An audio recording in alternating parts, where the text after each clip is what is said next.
I would like to present you briefly the ESWOG guidelines on the use of ultrasound during labor. Tôi muốn giới thiệu với các bạn một cái bài trên iSWOG, đó là bài siêu âm trong chuyển dạ.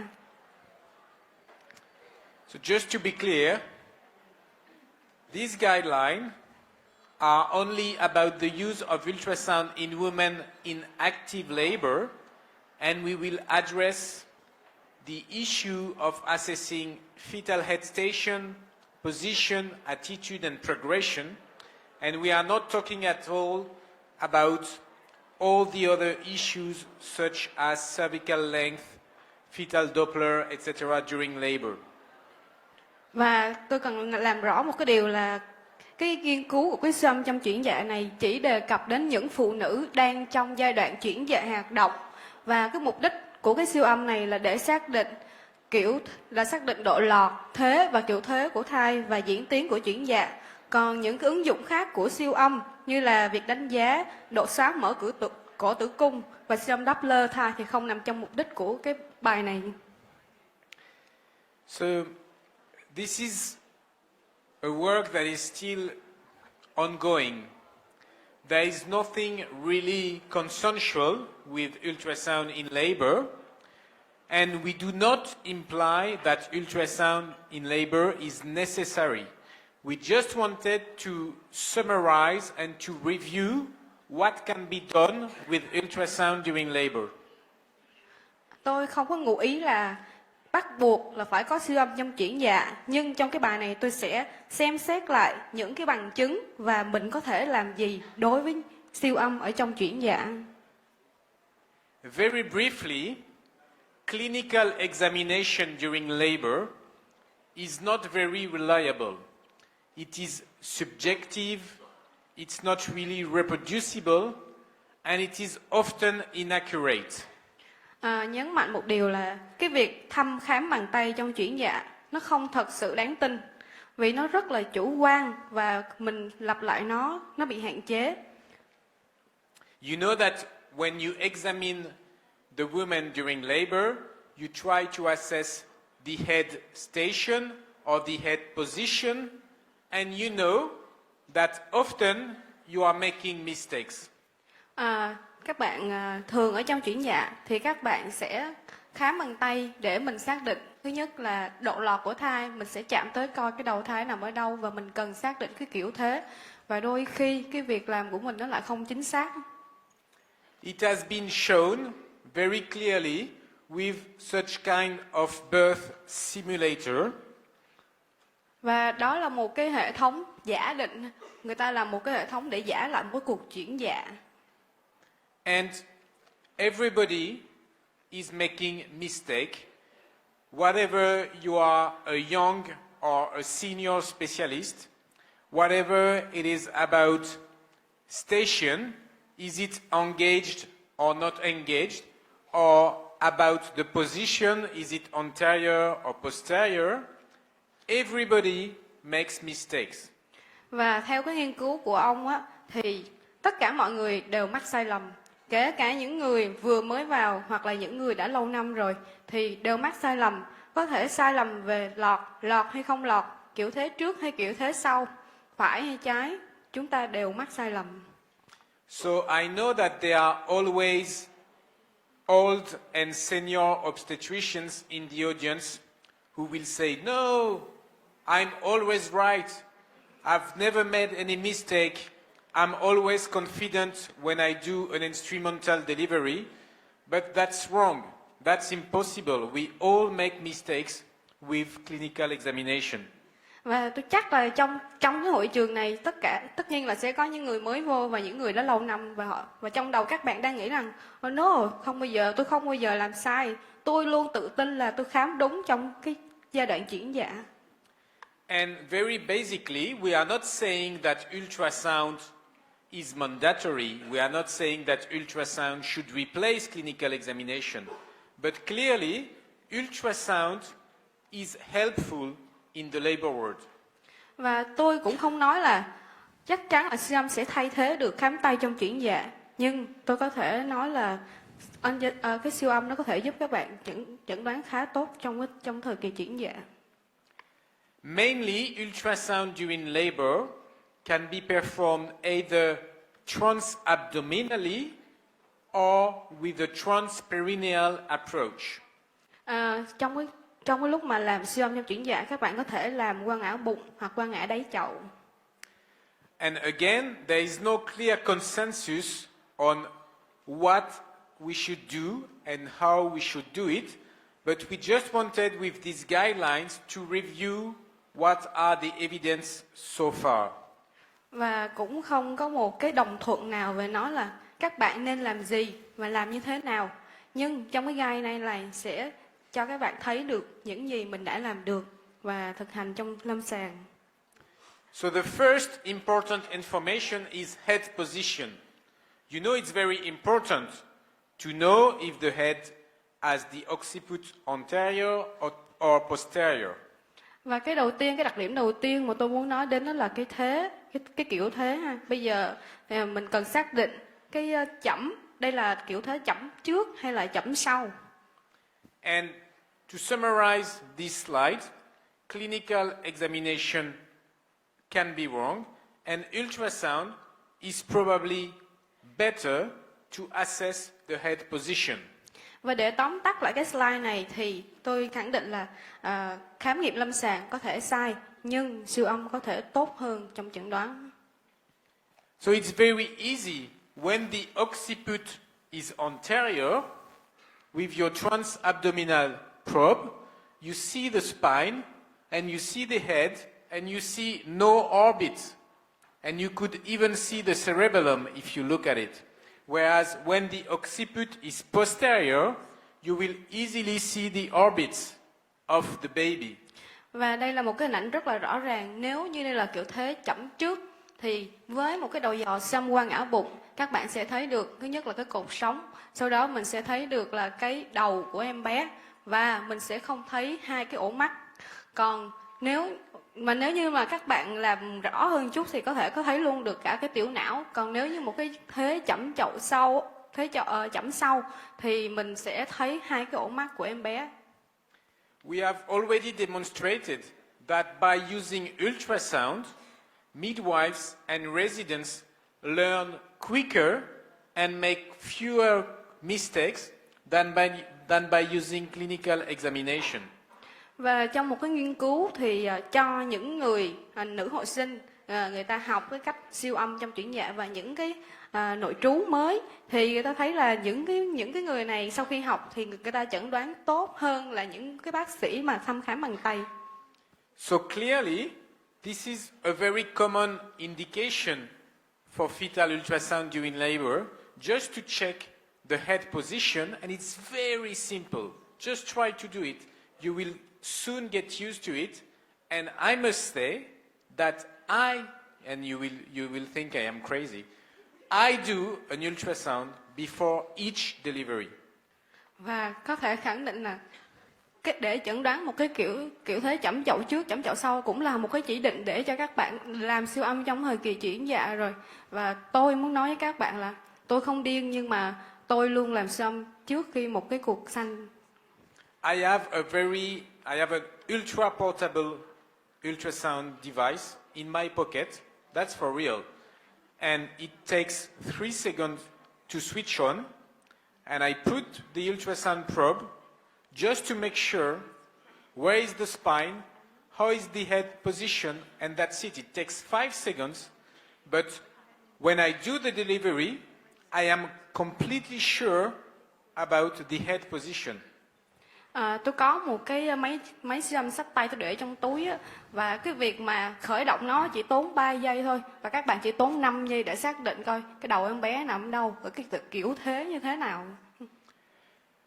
Just for you to know, you can also, maybe we can reduce a little bit the light. Can you reduce a little bit the light? You can also assess the head position by using a transperineal approach, but I think there is no interest in that approach except when the head is really low in the pelvis. Các bạn cũng có thể dùng cái đầu dò siêu âm qua cái ngã chậu, Nhưng mà tôi nghĩ là các bạn chỉ dùng nó khi mà cái đầu thật sự đã xuống rồi. So these are again two examples Và đây là hai cái ví dụ. of a transperineal approach. Hai cái ví dụ về cái siêu âm qua cái ngã đáy chậu. But again, I think that using the transabdominal approach is easier.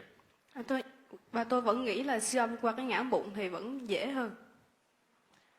The second very important information that you can get with ultrasound during labor is an information about the head station. Is it high or is it low in the pelvis? And again, I am sure that you know that this is very subjective.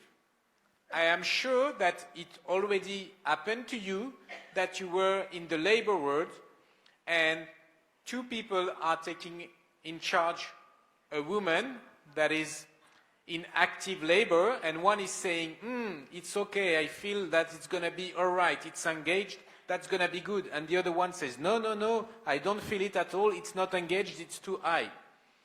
Và cái đặc điểm thứ hai mà các bạn có thể thấy được trên siêu âm nó có lợi là các bạn có thể xác định cái độ lọt của thai.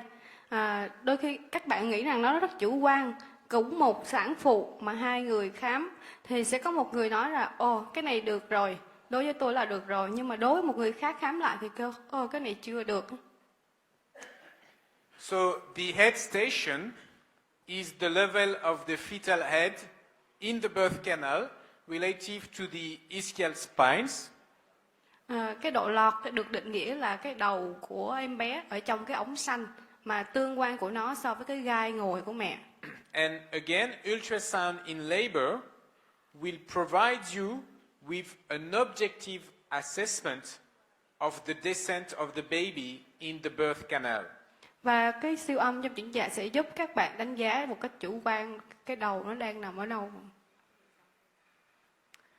There are many parameters that have been reported and developed to assess the descent of the baby in the birth canal, but I would say that if there was only one to remember, I would suggest the first one, which is the progression angle. Có rất là nhiều chỉ số ở trong cái siêu âm chuyển dạ đã được báo cáo. Tuy nhiên, tôi chỉ nói với các bạn một cái chỉ số cần nhớ, đó là cái góc tiến triển. All these parameters, again, are to measure the descent in the birth canal. They are all measuring the same kind of thing, but probably the best studied and the most reproducible is, again, the progression angle. Các chỉ số còn lại nhìn chung nó cũng chỉ cho các bạn được một cái thông tin là cái tương quan giữa cái đầu và cái ống xanh của mẹ. Nhưng cái chỉ số đầu tiên, cái góc tiến triển là cái chỉ số mà có hữu dụng và các bạn nên cần nhớ chỉ số đó. So I'm sorry because I think that the lines have moved.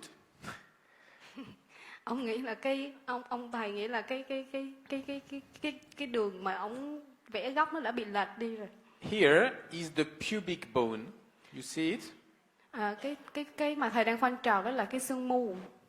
And you should put a line that is strictly on the largest diameter of the pubis. Và các bạn đặt một cái đường thẳng thật song song với lại cái trục dài của cái xương mu đó. And the other line starts at the lower edge of the pubis and goes strictly to the fetal head. Và cái đường thứ hai là các bạn sẽ đặt điểm thứ nhất ở dưới, bờ dưới của cái xương mu, và nó sẽ tiếp tuyến với cái điểm thấp nhất của cái đầu em bé. And you understand very well that during the normal descent of the baby, this angle will increase. Và các bạn dễ dàng nhận ra rằng khi mà em bé càng đi xuống thì cái góc này nó sẽ càng tăng. You can see it on the left side. When you measure this angle, you are able to see the progression of the fetal head. Đó, các bạn nhìn trên cái hình siêu âm lộng đó, các bạn sẽ thấy khi mà đầu em bé đi xuống, tức là cái góc nó càng mở rộng ra, các bạn sẽ cảm thấy rờ được cái đầu em bé nó gần hơn. Another advantage of these techniques is that it allows you to identify molding of the fetal head as well as the formation of a head caput. Một cái đặc điểm ưu việt của cái siêu âm nữ là nó có thể cho các bạn biết được cái đầu em bé nó đã bị uốn khuôn hay chưa và nó có cái bú huyết thanh hay không. So again, look on this image, how you will draw two lines to measure the angle of progression and how you can observe molding and the caput. Và trên cái hình này là các bạn thấy là mình đo được cái góc tiến triển và mình thấy được đầu em bé đã bị uốn khuôn và có một cái bú huyết thanh. So very logically, and I will go quickly throughout this slide, there is a very strong correlation between the angle of progression and the head station as assessed either by clinical examination or by other examination, and some authors showed the correlation using, for example, MRI to assess the correlation between this angle and the descent of the fetus. Và một cách logic thì các bạn cũng thấy là cái độ xuống của em bé nó sẽ tỷ lệ thuận với cái góc xuống đó, và một số tác giả nghiên cứu thì dùng trên siêu âm lẫn MRI thì thấy được cái điều này. So again, I'm not saying that it's better than clinical examination, but at least it gives you something that is objective and that is reproducible. You can say, okay, the angle is 120 degrees. I can try an instrumental delivery. You are not saying just, yeah, I'm feeling it or I'm not feeling it. Một lần nữa tôi muốn nhấn mạnh với các bạn là tất nhiên nó sẽ không thay thế được hoàn toàn lâm sàng. Tuy nhiên ít ra nó cũng sẽ cho các bạn được một cái chỉ số rất là khách quan. Các bạn có thể đo được cái góc này là 120 độ. Tôi nghĩ là bệnh nhân cái bạn sản phụ này có thể sanh được ngã âm đạo, chứ không phải là mình chứ phải là mình nói là tôi cảm thấy là sản phụ này có thể sanh được hay không. Very briefly, you can also use ultrasound to assess the fetal head descent and the fetal head attitude, but these are not very strong indications. I just want to show you that briefly. Tóm lại là các bạn trên siêu âm các bạn có thể cho được các bạn được cái độ lọt, cái mức độ xuống của cái đầu và cái kiểu thế của đầu, và đây là những cái chứng cứ mà tôi muốn cho các bạn thấy. For example, in occiput posterior presentation, you can look how flexed or deflexed is the fetal head. Giống như trong cái trường hợp này, khi mà biết là đây là một cái ngôi đầu rồi thì nhờ siêu âm các bạn có thể biết được là cái đầu này nó cúi tốt hay là không tốt. And these are different examples. Và đây là một cái kiểu thế, kiểu mặt. And of course, we know that if the head is deflexed, then you will end up during a C-section, and ultrasound can help you to document such deflection. Và các bạn biết là nếu như một cái đầu nó ngửa thì sẽ dẫn tới là một cái mổ lấy thai, và siêu âm sẽ giúp cho các bạn quyết định được cái chỉ định. And using exactly the same argument, ultrasound can help you to document the flexion in occiput anterior presentation, because you know that the more the fetus is flexed, the easier the delivery.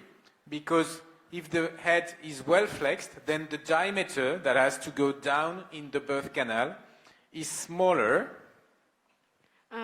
Các bạn cũng biết là siêu âm quang ảo bụng thì sẽ cho đánh giá độ cúi ngửa chính xác hơn thăm khám bằng tay.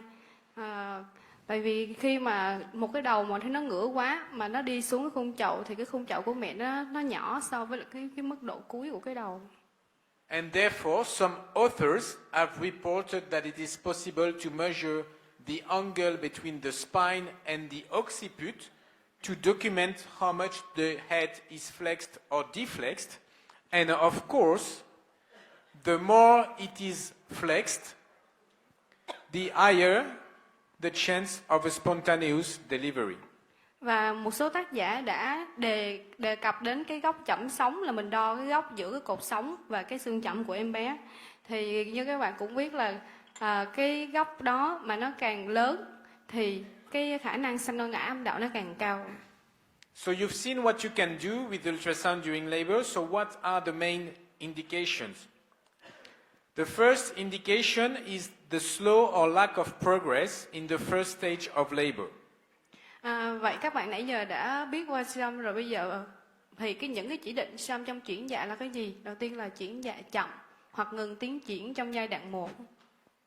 So you've seen that you can measure, for example, the angle of progression to show that there is a poor or lack of head descent, and you can also use ultrasound to check that the presentation is the one that you thought.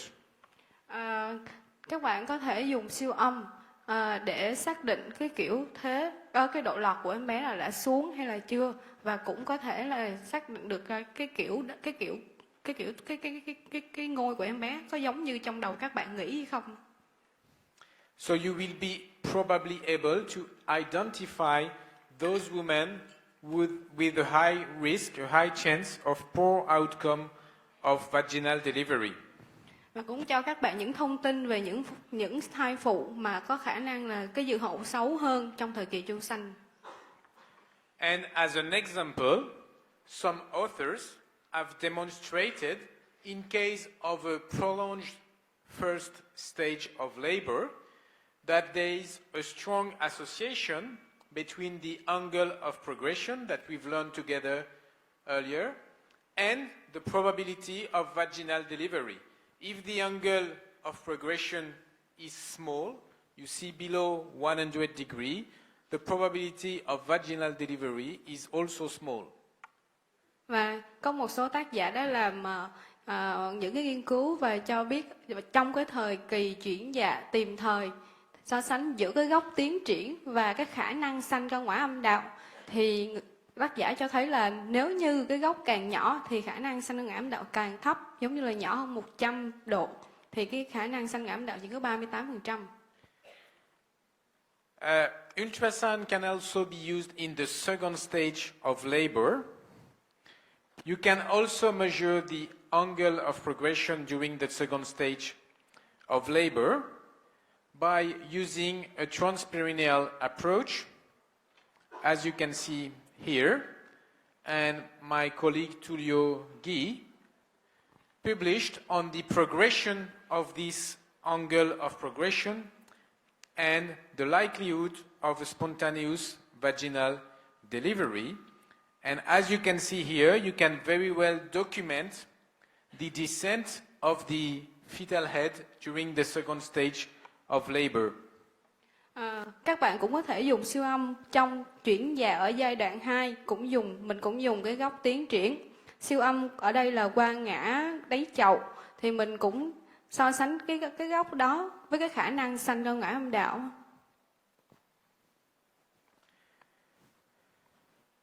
So again, it's probably useful to assess the progression of the fetus, especially when the second stage of labor is long. Và cũng rất là hữu dụng, dùng siêu âm để đánh giá tiến triển của chuyển dạ khi mà trong một cái giai đoạn trong một cái chuyển dạ kéo dài. Another possible indication is the ascertainment of fetal head position and station before considering an instrumental delivery. Có một cái chỉ định nữa là mình cần xác định cái vị trí đầu thai và độ lọt trước khi mình xem xét tiến hành sanh giúp.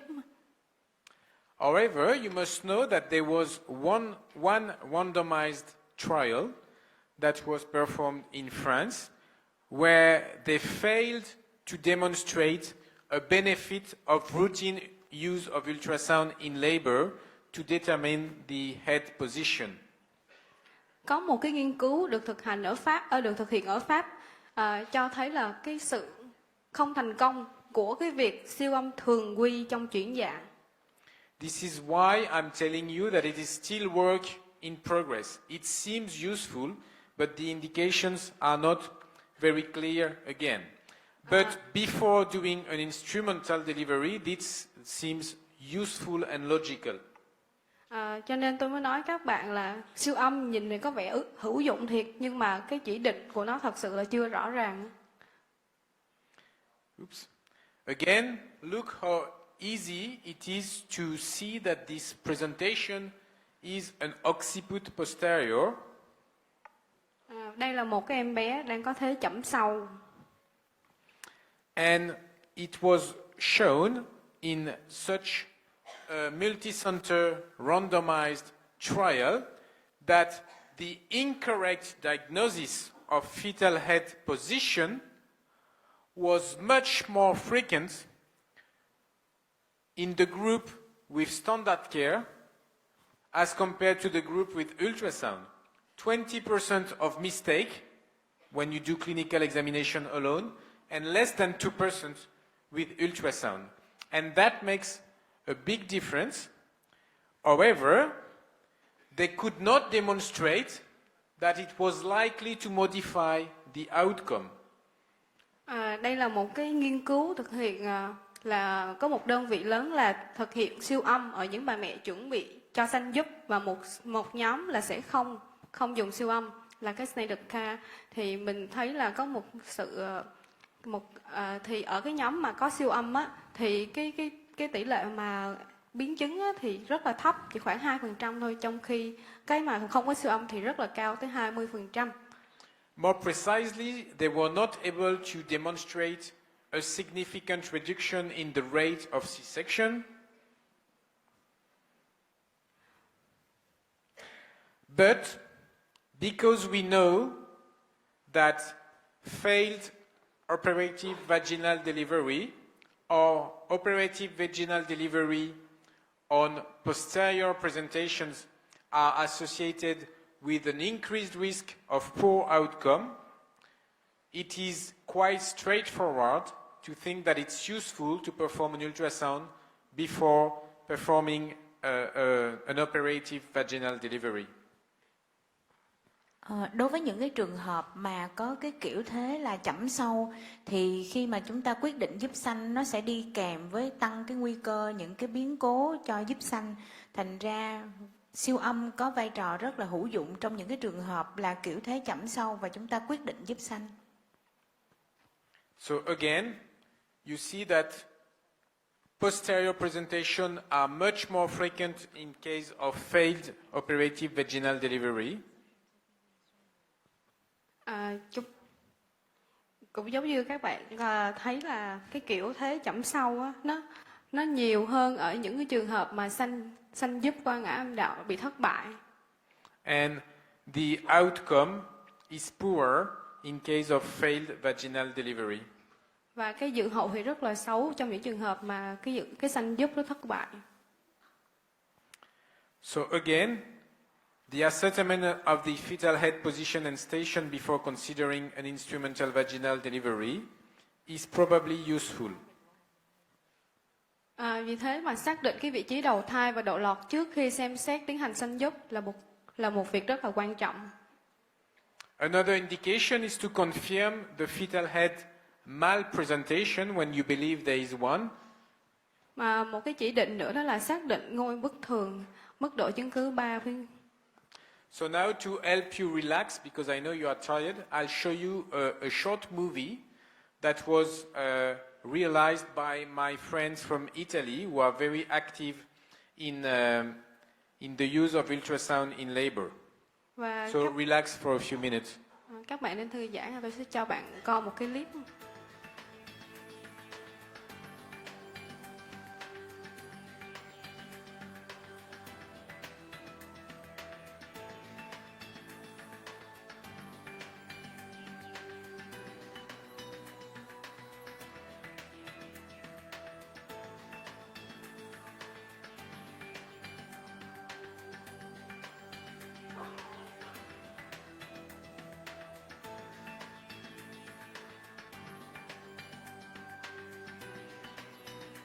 So that is transperineal.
So I think it is clear from this movie that it's really helpful. I'll show you another movie because you're very lucky. Tôi nghĩ cái video này rất là hữu dụng và tôi sẽ cho các bạn thêm một cái video khác nữa. It's much more simple because this one was done by French people.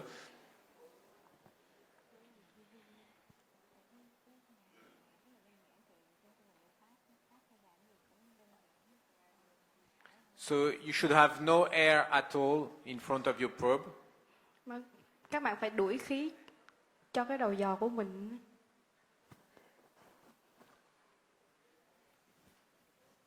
So you check the good orientation of your probe.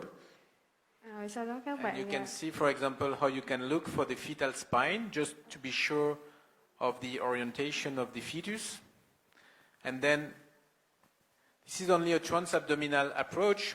You can see that there are no orbits here. You're sure that's an occiput. And you can also use the transperineal approach.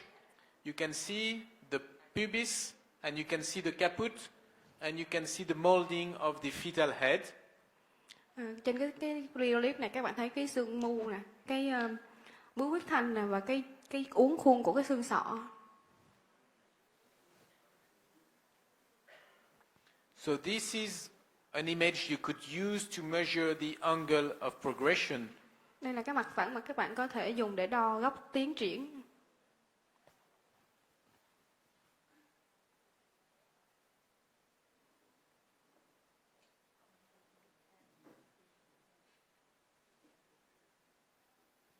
And this is an example of this measurement, Và đây là một cái the ví dụ pubis and the fetal head.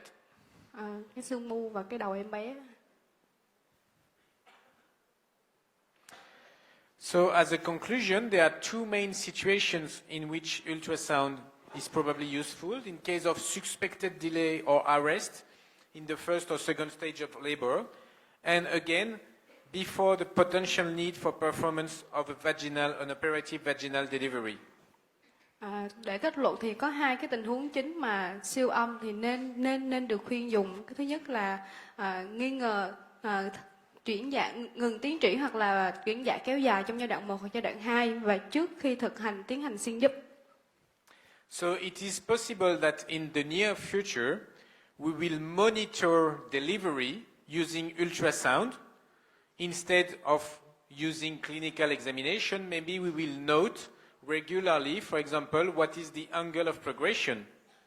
Có thể trong tương lai sắp tới là chúng ta sẽ dùng siêu âm để theo dõi tiến triển ở trong chuyển dạ thay vì mình đánh giá lâm sàng.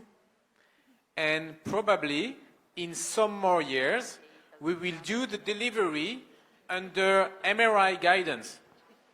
Và trong những cái có thể là trong những cái tương lai sắp tới thì mình cũng còn dùng thêm MRI nữa. This is not a joke. Chỉ là đùa thôi các bạn.